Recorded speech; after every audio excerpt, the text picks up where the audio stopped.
Tidak ada orang yang masuk surga dengan amalnya. Itu sesuai dengan hadis Bukhari. Nabi SAW yang mengatakan itu. Tidak ada seorang pun di antara kita yang masuk dalam surga dengan amalnya. Maka kata para sahabat, Anda juga ya Rasulullah? Kata Nabi SAW, saya juga. Tapi Allah telah memberikan rahmatnya kepadaku. Memang untuk masuk ke surga, rahmatnya Allah. Gitu kan? Mau contoh rahmatnya Allah, sekarang antum berbuat dosa 50 tahun. Tidak ada amal solehnya. Tidak sholat, mabuk, mencuri, segala macam. Lalu antum taubat di umur 51 tahun, pas taubat setengah jam meninggal. Bisa masuk surga nggak? Masuk surga. Enak nggak ini? Enak benar itu. Hah? Ya, yang buat dia masuk surga apa? Ada amal?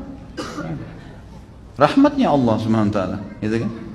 Antum juga biar beramal 50 tahun, ya. Tahun 51 meninggal dunia. Apa jaminannya amal antum ikhlas, tulus, khusyuk? Ada jaminan? Selama ini mengkhayal terus kalau sholat, ya. Rahmat Allah itu. Orang umur 60 tahun, 15 tahun pertama, anggaplah 12 tahun, 13 tahun. Di Indonesia mungkin agak telat, orang balik mungkin sekitar 14 tahun, gitu kan? Anggap 14-15 tahun antum balik. Berarti kalau umur antum 60 tahun, 15 tahun sudah habis untuk masa anak-anak. Kemudian dipakai tidur 8 jam per hari.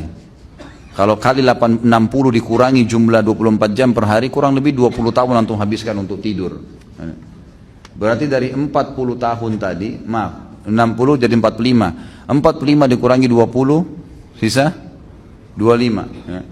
Waktu bekerja 8 jam per hari, habis lagi 20 tahun untuk bekerja. Sisa berapa umur antum untuk sholat malam, untuk ibadah, ya? Itu pun kalau orang tidak melalui maksiat, melalui amal terus, gitu kan? Yang jelas ada sebuah riwayat Bukhari menjelaskan, ada satu orang dari Bani Israel dulu, ibadahnya luar biasa, 500 tahun ibadah.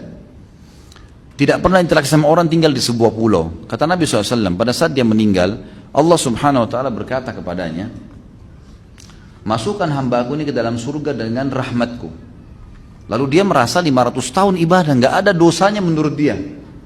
Lalu dia mengatakan, ya Allah, amalku. Kata Allah SWT, rahmatku. Dia tetap bantah, ya Allah, amalku. Sampai 3 kali. Maka kata Nabi SAW, Allah pun berfirman kepada para malaikat, ambil nikmat matanya hambaku ini, timbang dengan seluruh amal yang dia kerjain. Mata dia pakai 500 tahun nih. Bisa melihat, bisa beraktivitas, bisa segala-galanya.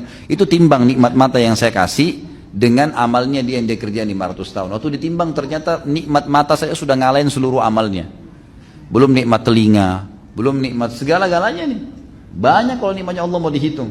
Bagaimana caranya antum mau menilai amal antum? Gitu.